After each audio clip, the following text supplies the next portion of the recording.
তিন তসবিহ পরিমাণ খোলা থাকে, সুবহান রাব্বিল আযীম, সুবহান রাব্বিল আযীম, সুবহান রাব্বিল আযীম, একটুক টাইম যদি খোলা থাকে তাহলে নামাজ বাতিল। মহিলাদের নামাজের ভিতরে চুলের আঘাত থেকে পায়ের তালু পর্যন্ত নামাজের মধ্যে ঢেকে রাখা ফরজ, কোনো অঙ্গ বেরোইতে পারবে না।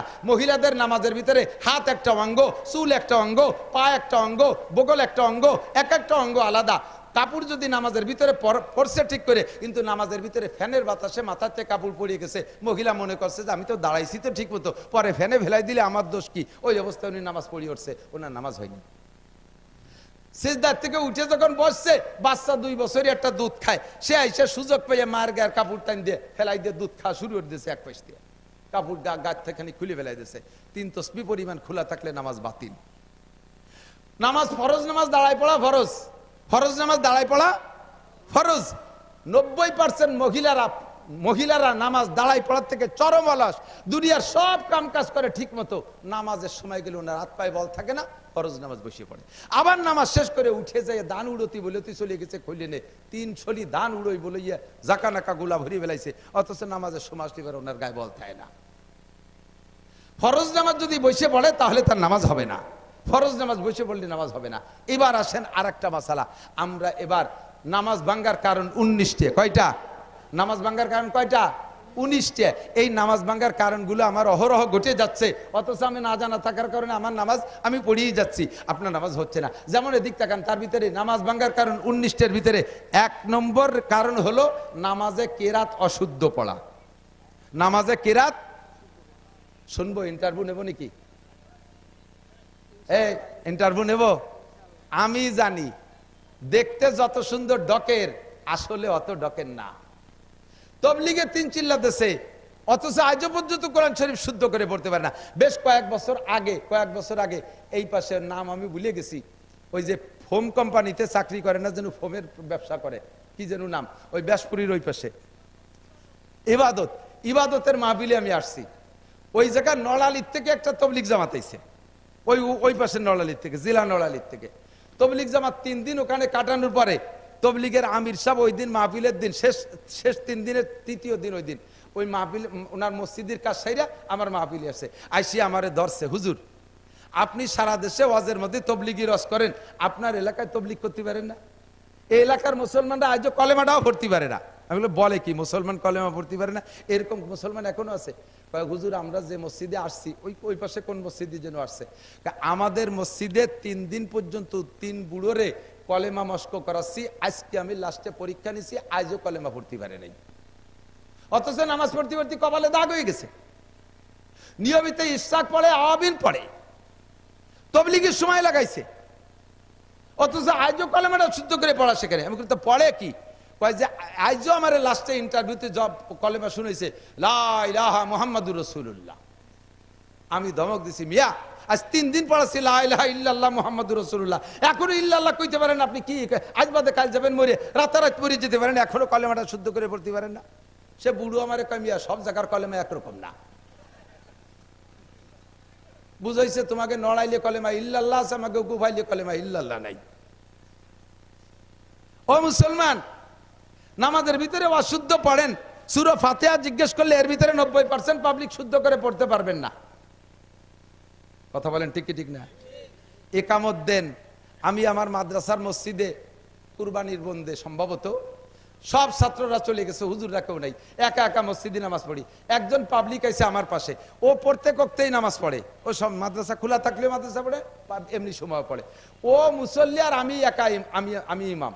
ওরে এখন বললাম যে তুই ইকামত দে, তোরে ইকামত দিতে কইছে, ও ভাইলা টের পায় না। আমি কই ইকামত দে, ইকামত বুঝিস? ও কানে হাত দিয়ে আজান দেওয়া শুরু করে দিচ্ছে, ইকামত দিতে যে আজান দিয়ে শুরু করে দিচ্ছে। এত মাদ্রাসায় এত আলেম উলামার ফেসের মধ্যে আজও ইকামত চেনো না। আবার ইকামত দিতে যে ইকামতের যে কোয়ালিটি, তা শুনলে শয়তানও হাসতে হাসতে বেরোয় চলে যায়। আজান দেয় 12-14টা মসজিদের আজান মাইকি শোনা যায়, 14 মসজিদের আজান 14 রকম। আরে আজান কি 14 রকম না একরকম? এক এক মসজিদে এক এক রকম আজান। কেন? আজানের মস্ক নাই। আল্লাহু আকবার, আল্লাহু আকবার, আল্লাহু আকবার, আল্লাহু আকবার, আশহাদু আল্লা ইলাহা ইল্লাল্লাহ, আশহাদু আন্না লা ইলাহা ইল্লাল্লাহ। আজান দিছে, ইকামত দেয়, কত কাদামিস সালাহ, কত কাদামিস সালাহ। আইউলাতের সালা, আইউলাতের সালা। মৌলানা মুজিবুর রহমান যুক্তিবাদী কইছিল এক মস্কারির গল্প।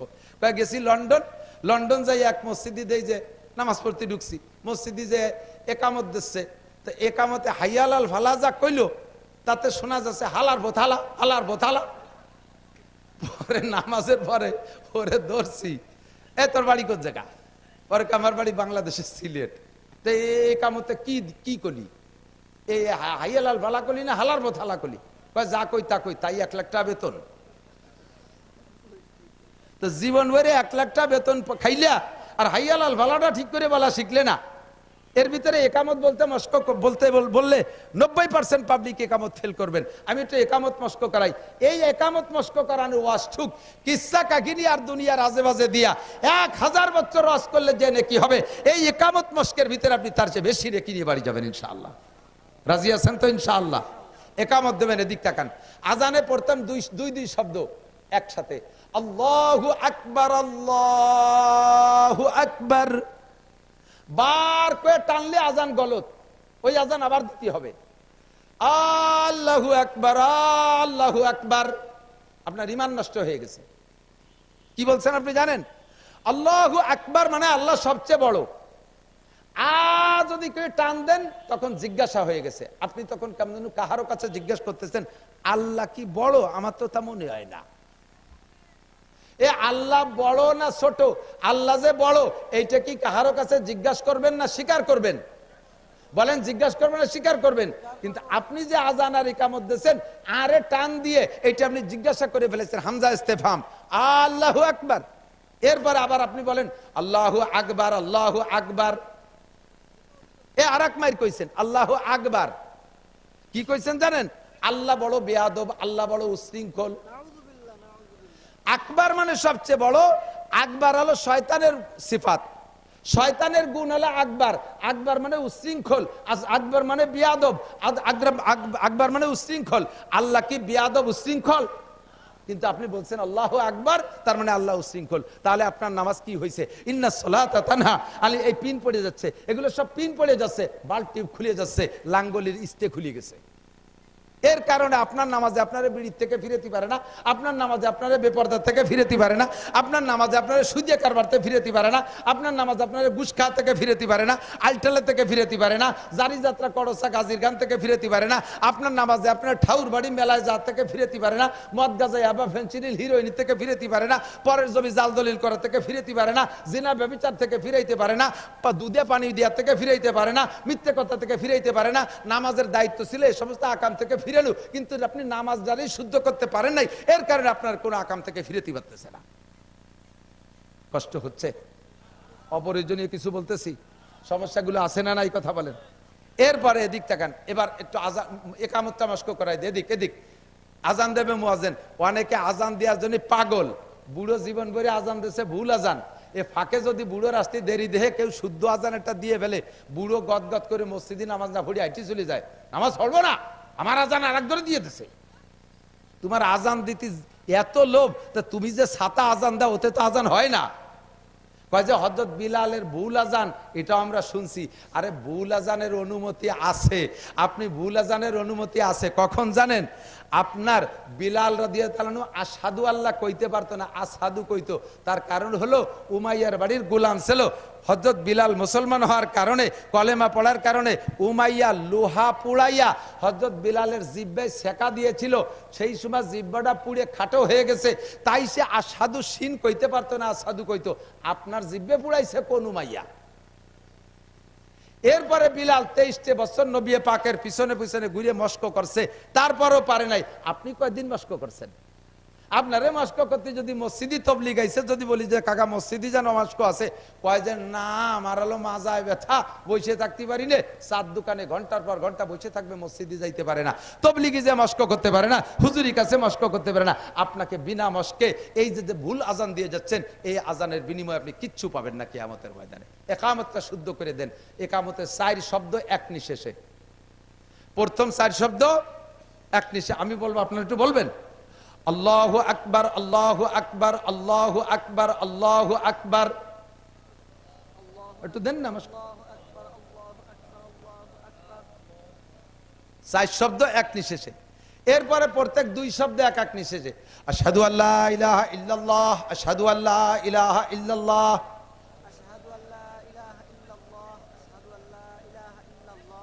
আশহাদু আন্না মুহাম্মাদার রাসূলুল্লাহ, আশহাদু আন্না মুহাম্মাদার রাসূলুল্লাহ,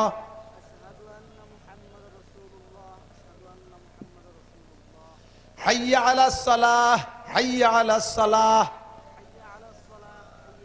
অনেকে কয় হাইয়া আলাস সালাতে, হাইয়া আলাস সালাহ, এতে হবে না, হাইয়া আলাস সালাহ, হাইয়া আলাস সালাহ।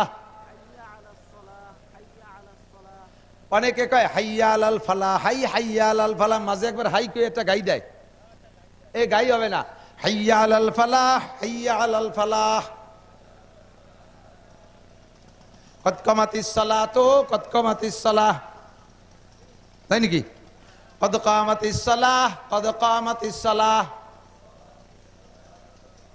ওই নেই, অনেকে কইছে কদ কামাতিস সালাহ, কইছে কদ, কোন না কদ। আরে মিয়া ওয়াজের একটু মস্ক হয়ে যাক, জীবন ভরে ওয়াজ শুনছেন, আজকে একটু সহি হয়ে যাক। কদ কামাতিস সালাহ, কদ কামাতিস সালাহ, কদ কামাতিস সালাহ। শেষের তিন শব্দ এক নিঃশেষে আল্লাহু আকবার, আল্লাহু আকবার, লা ইলাহা ইল্লাল্লাহ। সারা জীবন ওয়াজ শুনে আর ওয়াজ করে যাই নাকি আজকে একামতের মস্কে যদি তার চাইতে 1000 নাকি বেশি না পান, কিয়ামতে আমার কাছ থেকে বুঝে নেবেন। নবী পাক বলেন মাজলিসু ফিকিন খায়রুম মিন ইবাদাতি 60 সানা, 60 বছর নফল নামাজ আর নফল রোজা রাখার চাইতে ও দোস্ত একটা মাসালা, এই মাসালা শিখার দাম আল্লাহর কাছে বেশি। এবার আমরা আমাদের কিরাত যেহেতু অশুদ্ধ, এদিক তাকান, ভালো করে মনে রাখেন, যাদের কিরাত অশুদ্ধ তাদের নামাজ হয় নাই, হয় নাই, হয় নাই। এই অশুদ্ধ কিরাত দিয়ে বাকি জীবন নামাজ পড়বেন, হবে না, হবে না, হবে না, ওর সে না পড়লেই হয়। পাকা সিদ্ধান্ত নিয়ে ফেলাইছে একজন, নামাজই পড়বো না, কিছু আসে যায় না, তাই বলে আমি ছাড় দিতে পারবো না। আজ আবারেন ভরিয়েন, আমার পাশা সামলা থাকবে না, আমি আমার জায়গায় টাইট। অশুদ্ধ কিরাতে যারা পড়ছেন কিছু হয় নাই, সামনেও হবে না। একটা অপশন খোলা আছে, বিগত ভুল নামাজগুলো শুদ্ধ হয়ে যাবে। একটা অপশন খোলা আছে, সেটা হলো আজকে রাত্রে প্রতিজ্ঞা করতে হবে আগামীকাল সকালবেলা নাদিয়া কায়দা কিনে এই মাদ্রাসায় হুজুরির কাছে পড়বো, অথবা আমাদের মসজিদের ইমাম সাহেবের কাছে ভর্তি হয়ে যাব, হুজুরির কাছে আলিফবা থেকে পড়া শিখবো। এই কোরআন শরীফ আমি শুদ্ধ করে না পড়া শিখে দুনিয়া থেকে মরবো না, এই প্রতিজ্ঞা করে ভর্তি হবেন। এখনই নিয়তটা করে ফেলেন যে আমি কোরআন শরীফ শুদ্ধ করে পড়া শিখবো। আরে সারা জিন্দেগি নামাজ পড়লাম, তা যদি নাই হলো তাহলে এই নামাজ দিয়ে কি হলো? আর কিয়ামতে আমাকে যদি নামাজ পড়ার পরেও সাজা কাটতে হয়, তাহলে আমি এরকম নামাজে আর কি হলো? আমি নামাজ শুদ্ধ করে পড়া শেখার জন্য কোরআন শরীফ শুদ্ধ করে পড়া শিখবো। এই প্রতিজ্ঞাটা এখন করেন। ফজরের আগে যদি আপনি মারা যান, ফজরের আগে যদি আপনি মারা যান, বিগত জীবনের সমস্ত ভুল নামাজকে আল্লাহ তাআলা শুদ্ধ করে আমলনামা ভরিয়ে দেবে। সুবহানাল্লাহ। আহা, জজবা তৈরি করতে পারলাম না, বুঝেন নাই কথা? নিয়ত করতে হবে আমি কোরআন শরীফ কালকে থেকে পড়া শেখা শুরু করব। মহিলাদের কোরআন শরীফ, মহিলারা তো কোরআন শরীফ বেশি পড়ে, কিন্তু কিচ্ছু হয় না, কিচ্ছু হয় না। ওই এক সময় কইতা মারেন ব্যাঙ্গা নু সালাম দিছি, বিটিরা একটু রাগ হয়। মক্তবের হেলপারি তো করছি আমি, জানি কে কেমন পড়ে। আল্লাহু আকবার। কিচ্ছু হয় না, অথচ রমজান মাসে 5 খতম দিয়ে দেয়, মাসে মাসে খতম একটা দেয়, কিচ্ছু হয় না। শুদ্ধ করে না পড়ে, অশুদ্ধ যদি 1000 খতম পড়েন, তার চাইতে একটা হরফ শুদ্ধ করার জন্য মেহনত করলে আল্লাহ বেশি নেকি দান করবে। এজন্য মেয়েদের মহিলা মাদ্রাসায় যাওয়া ফরজ হয়ে গেছে, মেয়েদের মহিলা মাদ্রাসায় যাওয়া ফরজ। আপনারা আমরা ভুল করছি, আমরা বড় হয়ে গেছি, সময় নাই আমাদের। আমি তবলিগে গেছি, 13 সালে তবলিগে গেছি, 20 জনের একটা জামাত নিয়ে গেছি, স্টুডেন্ট নিছি, স্কুল কলেজের ছাত্র নিছি 12 জন, আর পাবলিক বুড়ো নিছি 4 জন, এই 16 জন, আর আমরা হুজুর ছিলাম 4 জন। তার ভিতরে খায়রাটের ওই মৌলানা আবুল খায়ের সব ছিল, আবু সাইদ ভাই ছোট ভাই আবুল খায়ের ভাই ছিল। আমরা 4 জনে মেহনত করিয়া 12 জন যুবকরে আলিফবা থেকে পড়াইয়া এক সিল্লের ভিতরে মাত্র 38 দিনে কোরআন শরীফ শিখাইয়া এরপরে 8 পারা সবক পড়াইয়া বাড়ি আনছি। আর বুড়োকে বেরেন তো শক্ত হয়ে গেছে, ওর মধ্যে মানে দই মানে চৈতি ডেলার মতো শক্ত হয়ে গেছে। তারপরও মোটামুটি জের জবর পেশ, অক্ষর চিনাইয়ে জের জবর পেশ, জজম তাসদিদ পর্যন্ত শিখেই ফেলাইছিলাম। আর একটা চিল্লে সময় দিতে পারলে আল্লাহর রহমতে তাদেরকে কোরআন শরীফ পড়া শিখে বাড়ি আনতে পারতাম। তবলিগি যারা যাবেন ফাজাইলে আমাল থাক, তবলিগি নিসাব পড়াপড়ি বাদ দেন, হুজুর থাকলে তার কাছ থেকে কোরআন শরীফ পড়া শেখেন। আরে ভাই, আরে না হোক তবলিগি আপনি না যান, বাড়ির কাছে ইমাম সাহেবের কাছে কোরআন শরীফ পড়া শেখেন। ভালো ভালো মুফাসসির কোরআন শরীফের তাফসীর করে মুফাসসির কোরআন, অথচ কোরআন শরীফ শুদ্ধ করে পড়তে পারে না। ওই মুফাসসিরের পিছনে নামাজ পড়া জায়েজ নাই, ওর পিছনে নামাজ হয় না। ইমামের যদি কিরাত গলত হয়, ওর কিরাতের কারণে নামাজ গলত, পুরো মসজিদের সকলের নামাজ বাতিল হয়ে যাবে। আর ইমাম সাহেবের কিরাত শুদ্ধ আছে। এখন থেকে আমার দিকে তাকান, আর একটু বাকি জিন্দেগিতে সহজ পথ শিখিয়ে দেই। আমরা হানাফি মাযহাবের লোক, আমাদের মাযহাবের মাসালা হলো ইমামের পিছনে নামাজ পড়লে মুসল্লিদের কিরাত পড়া লাগে না, আলহামদুলিল্লাহ পড়া লাগে না। তাহলে কিরাত গলত হলে যে নামাজ বাতিল হয়ে যায়, এই বিপদটা থেকে কমপক্ষে ফরজ নামাজে বেঁচে যাচ্ছি ইমামের পিছনে নামাজ পড়লে। কথা বলেন ঠিক কি ঠিক না? এই ইমামের পিছনে নামাজ পড়লে আমার কিরাত পড়া লাগতেছে না, ইমামের শুদ্ধ কিরাতে আমি শুদ্ধ নামাজ পেয়ে যাচ্ছি। পাশাপাশি আরেকটা ইনকাম হলো, এক ওয়াক্ত নামাজ যদি জামাতের সাথে ইমামের পিছনে পড়েন, আপনার আমল নামায় আল্লাহ তাআলা 527 ওয়াক্ত নামাজের নেকি লিখে দেবে। 527 ওয়াক্ত। বিগত জীবনে যে ভুল হয়ে গেছে নামাজগুলো, আল্লাহ তাআলা ইচ্ছে করলে এই বোনাস দিয়ে ওই ভুলের গর্ত গ্যাপগুলো বন্ধ করে দিতে পারে। এই জন্যই নামাজ পড়বো আমি জামাতের সাথে, ঠিক আছে তো? ইনশাআল্লাহ জামাতে নামাজ পড়বো। এবার জামাতে নামাজ পড়ার মধ্যে আরেকটা মাসালা বলি, দিক তাকান। জামাতে যখন নামাজ পড়েন, ইমামের পিছনে প্রথম তাকবীর দেয়া, কানে হাত দিয়ে যে তাকবীর দেয়, নাম তাকবীরে উলা, কি বলে? এইটার নাম তাকবীরে তাহরিমা। এটা ইমাম সাহেব যখন আল্লাহু আকবার বলে সানা বান্ধে, আমরা অনেকে আছি মুখ বন্ধ করে রেখে খালি কানে হাত দিয়ে সানা বান্ধি। প্রথম তাকবীর সব মুসল্লিদের উপরে ফরজ, প্রত্যেক মুসল্লির উপরে। যেই যখন নামাজে জয়েন করবেন, প্রথম তাকবীর আল্লাহু আকবার বলা, কানে হাত দেয়া সুন্নাত। কানে হাত না দিলেও নামাজ হয়ে যাবে। সুন্নাত তরক করলে নামাজ ছোটে না, কিন্তু মুখে আল্লাহু আকবার বলতে হবে। আপনি এদিক তাকান। এবার ইমাম সাহেবরে যাইয়ে পাইছেন আপনি রুকুতি, কোন হালাতে? রুকুতি পাইছেন। এখন যদি আপনি ইমাম সাহেবরে রুকু অবস্থায় ধরে বসতে পারেন, রুকুতি যা পেয়ে যান, তাহলে ওই রিকাতটা পাইছেন। ওই এক রিকাতের দাম 527 রিকাত। একটু কোন সুবহানাল্লাহ। যদি ইমাম সাহেব রুকুতে উঠে যাওয়ার পরে আপনি দাঁড়াইছেন, ওই রিকাতটা পান নাই। সিজদা পাইছেন, রুকু পান নাই, নামাজ ওই রিকাত আপনি পান নাই।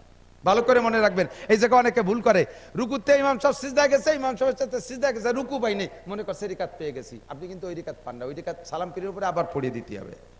এবার রুকু পাওয়ার জন্য শর্ত কতটুকু, এটুকু শোনেন। আপনি আল্লাহু আকবার বলে রুকুতি যে ইমাম সাহেব সামি আল্লাহর সিন বলার আগে কমপক্ষে একবার আপনি বলতে সুযোগ পাবেন সুবহানা রাব্বিল আযীম। একবার যদি ইমাম সাহেবরে সামি আল্লাহ বলার আগে রুকুতি পেয়ে যান, তাহলে রুকু পাইছেন মানে ওই রিকাতটা পেয়ে গেছেন। এখন ইমাম সাহেব রুকুতি আছে, খুব ক্রিটিক্যাল মাসালা। ইমাম সাহেব রুকুতি আছে, আপনার যাইয়ে তো কাজ বাকি রয়েছে মেলা কিছু। 1 নম্বরে ইন্নী ওয়াজহাতু, 2 নম্বরে নাওয়াইতুয়ান, 3 নম্বরে আল্লাহু আকবার বলে সানা। এই সানা টুল্লা বান্তি বান্তিতে ইমাম সাহেব রুকুতে উঠে যাবে। আপনি কি করবেন? এই সময় আপনার ইন্নী ওয়াজহাতুর দরকার নাই, এই সময় আপনার নাওয়াইতুয়ানের দরকার নাই, এই সময় আপনার সানা সুবহানাকার দরকার নাই। দরকার আছে কি? 2টা তাকবীর দিবেন, আল্লাহু আকবার কয়ে সানায় হাত দিয়ে আল্লাহু আকবার করে রুকুতে চলে যাবেন। ইমাম সাহেবের রুকুতি পাইছেন তো রাকাতটা পাইছেন, রাকাতটার দাম 527 টাকা। মাগরিবের 3 রিকাত, এদিক তাকান। মাগরিবের 3 রিকাতে পাইছেন 1 রিকাত, পাইছেন 1 রিকাত, 2 রিকাত পান নাই। কয় রিকাত? 2 রিকাত পান নাই। এই 1 রিকাত ইমাম সাহেবের পিছনে পাইছেন, ইমাম সাহেব সালাম ফিরানোর পরে আপনারা 2 রিকাত পড়তে হবে না? এই 2 রিকাত ইমাম সাহেব সালাম ফিরানোর পরে আবার আর এই জায়গায় একটা মাসালা, ইমাম সাহেব একদিক সালাম ফিরে দেওয়ার সাথে সাথে আপনি উঠে যাবেন না। মিয়া দিক তাকান। ইমাম সাহেব একদিক সালাম ফিরানোর পরে সাথে সাথে আপনি উঠে যাবেন না, কারণ হতে পারে একদিক সালাম ফিরে ইমাম সাহেব তো সসিদাও দিয়ে বসতে পারে। কাজেই দ্বিতীয় দিক বাম দিক সালাম ফিরানোর আগে আপনি উঠবেন না। ইমাম সাহেব একদিক সালাম 2 দিক সালাম ফিরানোর পরে আপনি উঠে যে 2 রিকাত নামাজ পড়েন। মাগরিবের 3 রিকাতে 1 রিকাত পাইছেন, 2 রিকাত পান নাই। এই 2 রিকাত আপনি কিভাবে পড়বেন? আমার মনে আছে এই ব্যাসপুর মসজিদি সে সময় মোটরসাইকেলে চলি, যাব বলমারি, ওই জায়গায় এসে মাগরিবের নামাজ পড়ছি। ব্যাসপুর ওই যে বটতলার যে মসজিদ, ওই মসজিদে নামাজ পড়তে আমিও 1 রিকাত পাইছি, আমার সাথে আরেকজন 1 রিকাত পাইছে। 2 রিকাত আমরা পাই নাই। আমার পাশের জন ওনার কায়দায় পড়ছে আর আমি আমার কায়দায় পড়ছি, কিতাবের কায়দায়। সালাম ফিরেই ওই লোক বসে রয়েছে আমারে অ্যাটাক করবে বলে। সালাম ফিরে আমারে বলতেছে, হুজুর আপনার তো হুজুর হুজুর মনে হয়। আমার সে সময় উনি চেনে না। আপনার তো মৌলবী হুজুর হুজুর মনে হয়, এই নামাজ কিরম পড়লেন? আমি তো যেরকম পড়ার দরকার সেইরকমই তো পড়ছি। না, আমি শিওর আপনি ভুল পড়ছেন। উনি পড়ছে কিভাবে? সালাম ফিরানোর পরে উঠে একবারে 2 রিকাত পড়ে শেষ বৈঠক দিয়েছে। নিয়ম হলো 1 রিকাত যদি শেষ রিকাত পান তাহলে 2 রিকাত ছুটে গেছে। সালাম ফিরানোর পরে আপনি উঠে প্রত্যেক রাকাতে রাকাতে বসতে হবে। প্রত্যেক যদি নামাজ পড়ার পরেও সাজা কাটতে হয় তাহলে আমি এরকম নামাজে আর কি হলো? আমি নামাজ শুদ্ধ করে পড়া শেখার জন্য কোরআন শরীফ শুদ্ধ করে পড়া শিখবো, এই প্রতিজ্ঞাটা এখন করেন। ফজরের আগে যদি আপনি মারা যান, ফজরের আগে যদি আপনি মারা যান, বিগত জীবনের সমস্ত ভুল নামাজকে আল্লাহ তাআলা শুদ্ধ করে আমলনামা ভরে দেবে। সুবহানাল্লাহ। আহা, জজবা তৈরি করতে পারলাম না, বুঝেন নাই কথা? নিয়ত করতে হবে আমি কোরআন শরীফ কালকে থেকে পড়া শেখা শুরু করব। মহিলাদের কোরআন শরীফ, মহিলারা তো কোরআন শরীফ বেশি পড়ে, কিন্তু কিচ্ছু হয় না, কিচ্ছু হয় না। ওই এক সময় কইতাম আর ব্যাঙ্গা নুয়ে সালাম দিছি, বিটিরা একটু রাগ হয়। মক্তবের হেলপারি তো করছি আমি, জানি কে কেমন পড়ে। আল্লাহু আকবার। কিচ্ছু হয় না, অথচ রমজান মাসে 5 খতম দিয়ে দেয়, মাসে মাসে খতম একটা দেয়, কিচ্ছু হয় না। শুদ্ধ করে না পড়ে, অশুদ্ধ যদি 1000 খতম পড়েন তার চাইতে একটা হরফ শুদ্ধ করার জন্য মেহনত করলে আল্লাহ বেশি নেকি দান করবে। এজন্য মেয়েদের মহিলা মাদ্রাসায় যাওয়া ফরজ হয়ে গেছে, মেয়েদের মহিলা মাদ্রাসায় যাওয়া ফরজ। আপনারা আমরা ভুল করছি, আমরা বড় হয়ে গেছি, সময় নাই আমাদের। আমি তবলিগে গেছি, 13 সালে তবলিগে গেছি, 20 জনের একটা জামাত নিয়ে গেছি, স্টুডেন্ট নিছি, স্কুল কলেজের ছাত্র নিছি 12 জন, আর পাবলিক বুড়ো নিছি 4 জন, এই 16 জন, আর আমরা হুজুর ছিলাম 4 জন। তার ভিতরে খায়রাটের ওই মৌলানা আবুল খায়ের সব ছিল, আবু সাইদ ভাই ছোট ভাই আবুল খায়ের ভাই ছিল। আমরা 4 জনে মেহনত করিয়া 12 জন যুবকরে আলিফবা থেকে পড়াইয়া 1 সিলের ভিতরে মাত্র 38 দিনে কোরআন শরীফ শিখাইয়া এরপরে 8 পারা সবক পড়াইয়া বাড়ি আনছি। আর বুড়োকে বেরেন তো শক্ত হয়ে গেছে, ওর মধ্যে মানে মানে চৈতিয়ে ডেলার মতো শক্ত হয়ে গেছে। তারপরও মোটামুটি জের জবর পেশ, অক্ষর চিনাইয়ে জের জবর পেশ, জজম তাসদিদ পর্যন্ত শিখেই ফেলাইছিলাম। আর একটা চিল্লে সময় দিতে পারলে আল্লাহর রহমতে তাদেরকে কোরআন শরীফ পড়া শিখাই বাড়ি আনতে পারতাম। তবলিগি যারা যাবেন, ফাজাইলে আমাল থাক, তবলিগি নিসাব পড়াপড়ি বাদ দেন, হুজুর থাকলে তার কাছ থেকে কোরআন শরীফ পড়া শেখেন। আরে ভাই, আরে না হোক তবলিগি আপনি না যান, বাড়ির কাছে ইমাম সাহেবের কাছে কোরআন শরীফ পড়া শেখেন। ভালো ভালো মুফাসসির কোরআন শরীফের তাফসীর করে মুফাসসির কোরআন, অথচ কোরআন শরীফ শুদ্ধ করে পড়তে পারে না। ওই মুফাসসিরের পিছনে নামাজ পড়া জায়েজ নাই, ওর পিছনে নামাজ হয় না। ইমামের যদি কিরাত গলত হয়, ওর কিরাতের কারণে নামাজ গলত, পুরো মসজিদের সকলের নামাজ বাতিল হয়ে যাবে। আর ইমাম সাহেবের কিরাত শুদ্ধ আছে। এখন থেকে আমার দিকে তাকান, আর একটু বাকি জিন্দেগিতে সহজ পথ শিখিয়ে দেই। আমরা হানাফি মাযহাবের লোক, আমাদের মাযহাবের মাসালা হলো ইমামের পিছনে নামাজ পড়লে মুসল্লিদের কিরাত পড়া লাগে না, আলহামদুলিল্লাহ পড়া লাগে না। তাহলে কিরাত গলত হলে যে নামাজ বাতিল হয়ে যায়, এই বিপদটা থেকে কমপক্ষে ফরজ নামাজে বেঁচে যাচ্ছি ইমামের পিছনে নামাজ পড়লে। কথা বলেন ঠিক কি ঠিক না? এই ইমামের পিছনে নামাজ পড়লে আমার কিরাত পড়া লাগতেছে না, ইমামের শুদ্ধ কিরাত আমি শুদ্ধ নামাজ পেয়ে যাচ্ছি। পাশাপাশি আরেকটা ইনকাম হলো, 1 ওয়াক্ত নামাজ যদি জামাতের সাথে ইমামের পিছনে পড়েন, আপনার আমল নামায় আল্লাহ তাআলা 527 ওয়াক্ত নামাজের নেকি লিখে দেবে। 527 ওয়াক্ত। বিগত জীবনে যে ভুল হয়ে গেছে নামাজগুলো, আল্লাহ তাআলা ইচ্ছে করলে এই বোনাস দিয়ে ওই ভুলের গর্ত গ্যাপগুলো বন্ধ করে দিতে পারে। এই জন্যই নামাজ পড়বো আমি জামাতের সাথে, ঠিক আছে তো? ইনশাআল্লাহ জামাতে নামাজ পড়বো। এবার জামাতে নামাজ পড়ার মধ্যে আর একটা মাসালা বলি, দিক তাকান। জামাতে যখন নামাজ পড়েন, ইমামের পিছনে প্রথম তকবীর দেয়া, কানে হাত দিয়ে যে তকবীর দেয়, নাম তকবীরে উলা, কি বলে? এইটার নাম তকবীরে তাহরিমা। এটা ইমাম সাহেব যখন আল্লাহু আকবার বলে সানা বান্ধে, আমরা অনেকে আছি মুখ বন্ধ করে রেখে খালি কানে হাত দিয়ে সানা বান্ধি।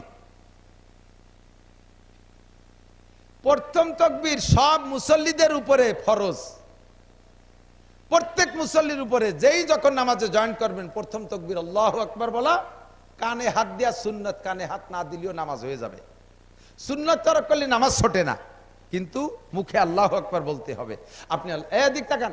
এবার ইমাম সাহেব যাইয়ে পাইছেন আপনি রুকুতি, কোন হালাতে? রুকুতি পাইছেন। এখন যদি আপনি ইমাম সাহেবের রুকু অবস্থায় ধরে বসতে পারেন, রুকুতি যা পেয়ে যান, তাহলে ওই রিকাতটা পাইছেন। ওই 1 রিকাতের দাম 527 রিকাত। একটুক্ষণ সুবহানাল্লাহ। যদি ইমাম সাহেব রুকুতে উঠে যাওয়ার পরে আপনি দাঁড়াইছেন, ওই রেখাতটা পান নাই, সিজদা পাইছেন, রুকু পান নাই, নামাজ ওই রেখাত আপনি পান নাই। ভালো করে মনে রাখবেন, এই জায়গায় অনেকে ভুল করে, রুকুতে ইমাম সাহেব সিজদা গেছে, ইমাম সাহেবের সাথে সিজদা গেছে, রুকু পাইনি, মনে করছে রেখাত পেয়ে গেছি, আপনি কিন্তু ওই রেখাত পান না, ওই রেখাত সালাম পীরের উপরে আবার পড়িয়ে দিতে হবে। এবার রুকু পাওয়ার জন্য শর্ত কতটুকু একটু শোনেন। আপনি আল্লাহু আকবার বলে রুকুতি যে ইমাম সাহেব সামি আল্লাহর সিন বলার আগে কমপক্ষে একবার আপনি বলতে সুযোগ পাবেন সুবহান রাব্বিল আযীম। একবার যদি ইমাম সাহেবের সামি আল্লাহ বলার আগে রুকুতি পেয়ে যান, তাহলে রুকু পাইছেন মানে ওই রেখাতটা পেয়ে গেছেন। এখন ইমাম সাহেব রুকুতি আছে, খুব ক্রিটিক্যাল মাসালা, ইমাম সাহেব রুকুতি আছে, আপনার যাইয়ে তো কাজ বাকি রয়েছে মেলা কিছু। 1 নম্বরে ইন্নী ওয়াজহাতু, 2 নম্বরে নাওয়াইতুয়ান, 3 নম্বরে আল্লাহু আকবার বলে সানা। এই সানা টুল্লা বান্তি বান্তিতে ইমাম সাহেব রুকুতে উঠে যাবে। আপনি কি করবেন? এই সময় আপনার ইন্নী ওয়াজহাতুর দরকার নাই, এই সময় আপনার নাওয়াইতুয়ানের দরকার নাই, এই সময় আপনার সানা সুবহানাকার দরকার নাই। দরকার আছে কি? 2টা তাকবীর দিবেন, আল্লাহু আকবার কয়ে সানায় হাত দিয়ে আল্লাহু আকবার করে রুকুতে চলে যাবেন। ইমাম সাহেবের রুকুতি পাইছেন তো রাকাতটা পাইছেন, রাকাতটার দাম 527 টাকা। মাগরিবের 3 রেকাত, এদিক তাকান, মাগরিবের 3 রেকাতে পাইছেন 1 রেকাত, পাইছেন 1 রেকাত, 2 রেকাত পান নাই। কয় রেকাত? 2 রেকাত পান নাই। এই 1 রেকাত ইমাম সাহেবের পিছনে পাইছেন, ইমাম সাহেব সালাম ফিরানোর পরে আপনারা 2 রেকাত পড়তে হবে না? এই 2 রেকাত ইমাম সাহেব সালাম ফিরানোর পরে আবার আর এই জায়গায় একটা মাসালা, ইমাম সাহেব একদিক সালাম ফিরে দেওয়ার সাথে সাথে আপনি উঠে যাবেন না। মিয়া দিক তাকান, ইমাম সাহেব একদিক সালাম ফিরানোর পরে সাথে সাথে আপনি উঠে যাবেন না। কারণ হতে পারে একদিক সালাম ফিরে ইমাম সাহেব তো সসিদাও দিয়ে বসতে পারে, কাজেই দ্বিতীয় দিক বাম দিক সালাম ফিরানোর আগে আপনি উঠবেন না। ইমাম সাহেব একদিক সালাম 2 দিক সালাম ফিরানোর পরে আপনি উঠে যে 2 রেকাত নামাজ পড়েন। মাগরিবের 3 রেকাতে 1 রেকাত পাইছেন, 2 রেকাত পান নাই। এই 2 রেকাত আপনি কিভাবে পড়বেন? আমার মনে আছে এই ব্যাসপুর মসজিদি, এই ব্যাসপুর মসজিদি সে সময় মোটরসাইকেলে চলি, যাব বলমারি, ওই জায়গায় এসে মাগরিবের নামাজ পড়ছি। ব্যাসপুর ওই যে বটতলার যে মসজিদ, ওই মসজিদে নামাজ পড়তে আমিও 1 রেকাত পাইছি, আমার সাথে আরেকজন 1 রেকাত পাইছে। 2 রেকাত আমরা পাই নাই। আমার পাশের জন ওনার কায়দায় পড়ছে আর আমি আমার কায়দায় পড়ছি, কিতাবের কায়দায়। সালাম ফিরেই ওই লোক বসে রয়েছে আমারে অ্যাটাক করবে বলে। সালাম ফিরে আমারে বলতেছে, হুজুর আপনার তো হুজুর হুজুর মনে হয়, আমার সে সময় উনি চেনে না, আপনার তো মৌলবী হুজুর হুজুর মনে হয়, এই নামাজ কিরম পড়লেন? আমি তো যেরকম পড়ার দরকার সেইরকমই তো পড়ছি। না আমি শিওর আপনি ভুল পড়ছেন। উনি পড়ছে কিভাবে? সালাম ফিরানোর পরে উঠে একবারে 2 রেকাত পড়ে শেষ বৈঠক দিছে। নিয়ম হলো 1 রেকাত যদি শেষ রেকাত পান তাহলে 2 রেকাত ছুটে গেছে, সালাম ফিরানোর পরে আপনি উঠিয়া প্রত্যেক রাকাতে রাকাতে বসতে হবে, প্রত্যেক রাকাতে বসতে হবে, আরো 2টা বৈঠক করতে হবে। আমি আমার নিয়মে পড়ছি, উনি কয় আপনি ভুল পড়ছেন। আমি বলে ভুল পড়ছি কিভাবে? কয় কি? আল্লাহ তাআলা মাগরিবের নামাজে 3 রেকাতে 2টা বৈঠক পাবে, আল্লাহ 2টা বৈঠক পাবে। তা 1 বৈঠক তো ইমাম সাহেবের সাথে দিছি, আর 2 রেকাত বাকি আছে, 2 রেকাত পড়িয়ে শেষবারে আর 1 বৈঠক দিলে 2 বৈঠক হয়ে গেল। আমি বলি এটা কি আপনি কিতাবে পাইছেন কোন জায়গা? কিতাবে পাবো কা, নিজের একটা বুঝ আছে না।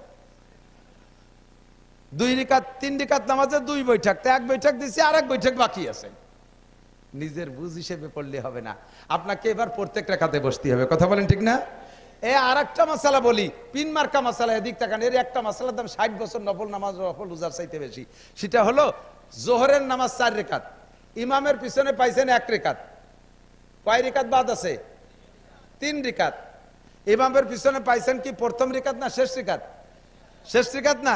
তাহলে প্রথম যে 3 রেকাত ছড়ছে, এই 3 রেকাত কি কি রেকাত ছড়ছে? 2 রেকাত ছড়ছে সূরা মিলানো 2 রেকাত, আর 1 রেকাত ছড়ছে শুধু ফাতিহাওয়ালা 1 রেকাত, তাই না? এই 3 রেকাতটা আপনি কিভাবে পড়বেন? আপনি ইমাম সাহেব সালাম ফিরানোর পরে উঠিয়া দাঁড়াইয়া 1 রেকাত পড়বেন। এই রেকাত কি দিয়ে পড়বেন বলেন তো? সূরা মিলাইয়া পড়বেন। মনে যদি আপনি নিজে নিজে বুদ্ধি খাটান যে শুধু আলহামদুলিল্লাহ সূরা আলা 2 রেকাতে এক পাশে নিয়ে যাই, এই যুক্তিতে হবে না।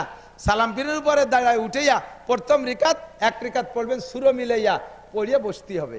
আত্তাহিয়াতু পড়ে উঠিয়ে আবার তৃতীয় রেকাত, এই রেকাত পড়বেন আবার সূরা মিলাইয়া পড়িয়ে উঠিয়ে শেষ রেকাত পড়বেন শুধু ফাতিহা দিয়া। এই শেষ 2 রেকাত পড়ে শেষবারে বৈঠক। কথা কি বোঝা গেছে? একটা মাসালার দাম 60 বছর নফল নামাজ ও রোজার চাইতে বেশি। কথা বলুন ঠিক না?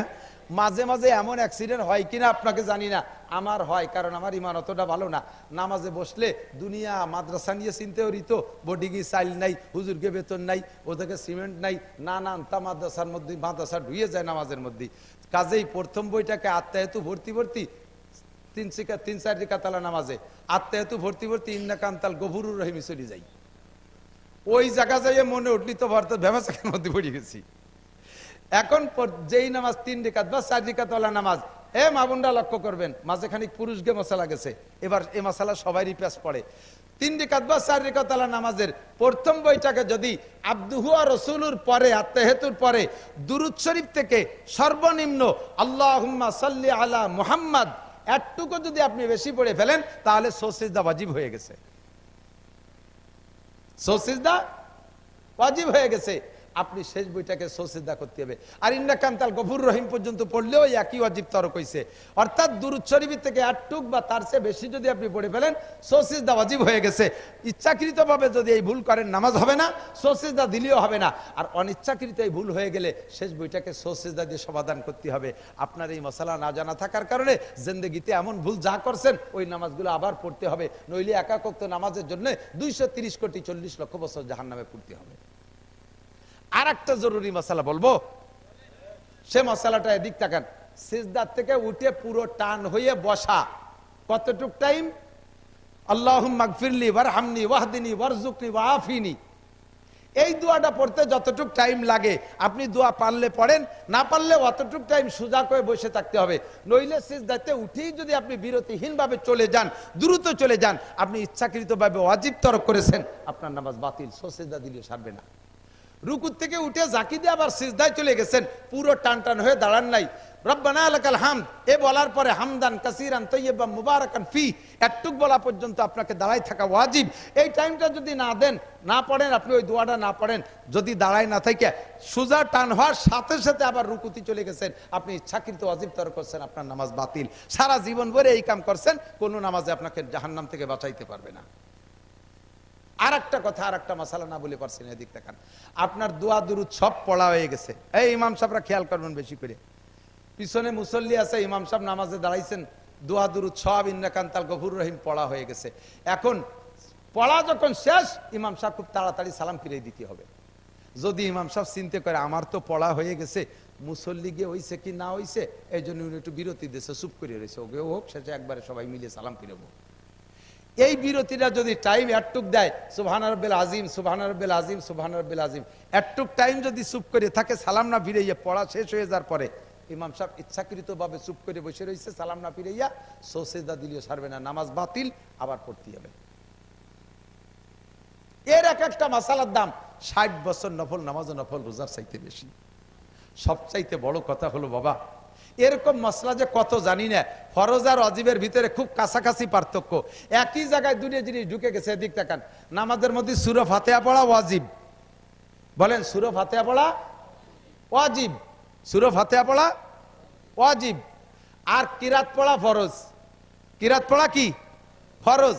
তা আলহামদুস সূরা কি কোরআন শরীফের কিরাত না? তাহলে আলহামদুস সূরা পড়লে দুটো ফরজ, দুটো জিনিস আদায় হয়ে গেছে এক আলহামদুস সূরার মধ্যে। আলহামদুস সূরা পড়া ওয়াজিব তাও হয়ে গেছে, আবার কিরাত পড়া ফরজ তাও হয়ে গেছে। তাহলে তার কিরাত পড়া লাগে না, কয় না, আলাদা একটা সূরা মিলানো ওয়াজিব, আলাদা একটা সূরা মিলানো ওয়াজিব। এই দেখেন একই ফরজ আর ওয়াজিব খুব কাছাকাছি, এই জন্য পার্থক্য করে তলাবুল ইলমে ফরিদাতুন আলা কুল্লি মুসলিমিন ওয়া মুসলিমাত, দ্বীনি ইলম শিক্ষা করা মুসলমান নরনারীর উপরে ফরজ। এখন আপনাদের বাচ্চাদেরকে, আমরা নিজেরা বড় হয়ে গেছি যারা, আমরা ঠকে গেছি, পড়ি নাই, আমাদের ভুল রয়েছে, কিয়ামতের ময়দানে সন্তানরা আমাদের নামে মামলা দেবে। রব্বানা ইন্না তানা সাদাতানা ওয়া কুবারানা ফাআদাল্লুনা সাবিল রব্বানা আতিহিম দিফাইনা মিনাল আযাব ওয়া লা'নহুম লা'নান কাবীরা ওয়া আল্লাহ আমার আব্বা আমারে কেজি স্কুলে পাঠাইছে গেছি, আমার আব্বা কিন্ডার গার্ডেনে পাঠাইছে গেছি, আমার আব্বা ইংলিশ মিডিয়ামে পড়াইছে পড়ছি, আমার আব্বা IA BM BCS পাস করাইছে করেছি, আমার আব্বা আমারে মাদ্রাসায় দেয় নাই, আমার আব্বা আমারে কোরআন পড়াই নাই, আমার আব্বা আমারে নামাজ শেখায় নাই, আমার সব ভুলের গোড়া আমার আব্বা মা। আমার আব্বা মা আমাকে ধ্বংস করেছে। আতিহিম দাফাইনা মিনাল আযাবে ওয়ালা আনহুম লানান কাবীরা। আমার আব্বা মাকে আগে ডবল শাস্তি দাও, তারপরে আমি শাস্তি পুরো ভোগ করব। আল্লাহ তুমি তাদেরকে আমার সামনে এনে দাও, পায়ের নিচে ফেলাইয়া পাড়াবো। তারা আমাকে কেন ক্ষতি করেছে? বাবা ডাক্তার ইঞ্জিনিয়ার বানানো দোষ না, IA BM BCS পাস করানো কোনো দোষ না, বিলকুল পড়াবেন কোনো দোষ না, কিন্তু সন্তানকে আগে নামাজ শিক্ষা দেন, আগে কোরআন শিক্ষা দেন, আগে ধর্ম শিক্ষা শিক্ষিত করেন। আল্লাহ পাক রব্বুল আলামিন কিয়ামতের ময়দানে ওই সন্তানের সুপারিশে আপনাকে জান্নাত নসিব করবে। ছোট্ট মাদ্রাসা করছে এই মৌলানারা, কামরুল নাকি নাম, মাওলানা কামরুল হাসান, এই শুরু করছে মাদ্রাসা। জায়গাটা বড় ভালো লাগছে, পছন্দ হয়েছে। আপনারা স্থানীয় সহযোগিতা করবেন, বলবেন আশেপাশে অনেক মাদ্রাসা, এত মাদ্রাসার দরকার নাই। আরে ভাই আশেপাশে কত কি করবো, দায় ঠাই একজনের গাড়ি উঠে দিছি। এর নাম সরকার না, নির্বাচিত সরকার ছাড়া সরকার না। দোয়া করব এই নিউট্রাল টাইম, ফ্রি টাইম। এখন কেউ নাই, মাঠ খালি। এই খালি মাঠে আপনি আখ লাগাইলেও লাগাইতে পারেন, আপনি বাবরা গাছ লাগাইলেও লাগাইতে পারেন, আঙ্গুর গাছ লাগাইলেও লাগাতে পারেন। এই ফ্রি মাঠটা, খালি মাঠে আর আমরা কাটাওয়ালা বাবরা গাছ দেখতে চাই না। কথা বলেন ঠিক কি ঠিক না? আমলিগ বলেন আর BNP বলেন, কেউরে তো আপনারা দেখতে কম দেখেন নাই। কোন সাসিবা কম সালুন খার জম, আমাকে দিক কয় না একটা প্রবাদ, কোন সাসিবা কম সালুন খার জম। সব চাষিরে দেখছি, আমাকে আদ্যে দরকার নাই। এবার একটু দোয়া করেন যাতে আল্লাহ তাআলা কুরআন এবং হাদিস অনুযায়ী দেশ চালানো, কুরআন সুন্নাহর ইসলামী স্টেট বাংলাদেশকে বানায় দিক। বলেন আমিন। এতে কি একমত আছেন? আপনারা আছেন? কারা কারা একটু দেখবেন, হাত দেখাবেন। আমি এর ভিতরে আমলিগির লোকও আছে, BNPর লোক আছে, আমি সব বাদ দিছি। আমার বাড়ি গোপালগঞ্জ, গায়ে নৌকোর গন্ধ সারা বাংলাদেশ থেকে সবাই কয়, কিন্তু নৌকো ভৌকো আর দানের শেষ মানে শেষ কোনো তার আদাব দাঁড়ি না। এখন যেহেতু ফ্রি মাঠ পাইছি, এবার আল্লাহর কোরআনকে বাংলার জমিনে প্রতিষ্ঠিত করতে হবে। ঠিক আছে না ইনশাআল্লাহ? এর জন্য শর্ত হলো মৌলবীরা এক হতে হবে। কারণ মৌলবীরা এক হতে হবে। 3 মৌলবী 13 দললি আমরা কোনোদিন পাবো না। আমাকে জন্য একটু দোয়া করেন যাতে আমরা হুজুররা যাতে এক হইয়া আপনাকে কাছে আসতে পারি। এই দোয়াটুক আপনাকে কাছে চাই। পরে জালালি খতম পড়ে আমরা আপনাকে জন্য দোয়া করে দেবো ইনশাআল্লাহ। আল্লাহ তাআলা কুরআনি বাতাস বাংলার জমিনে বহায় দিক। সবাই বলেন আমিন।